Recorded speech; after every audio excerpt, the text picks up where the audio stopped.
రాజకీయాల్లో కూటములు ఉంటాయి,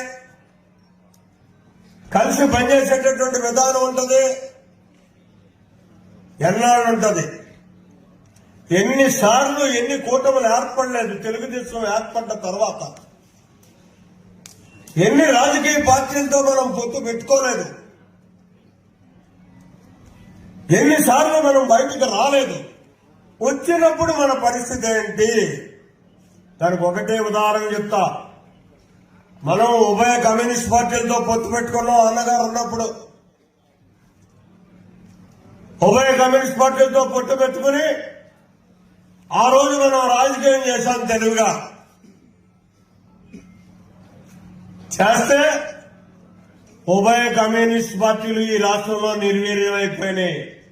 కేవలం మనతో పొత్తు పెట్టుకున్నటువంటి కారణంగానే. తాత్కాలికంగా ఆవేళ ఒకటో రెండో పదవులు వాళ్ళకి వచ్చి ఉండొచ్చు, కానీ శాశ్వతంగా మాత్రం ఆ పార్టీలు నష్టపోయినాయి. అదే పరిస్థితి మనకు రాకుండా చూడండి అని చెప్పి ఇవాళ రాష్ట్ర నాయకత్వాన్ని సవినయంగా మనం చూసుకుంటున్నాం.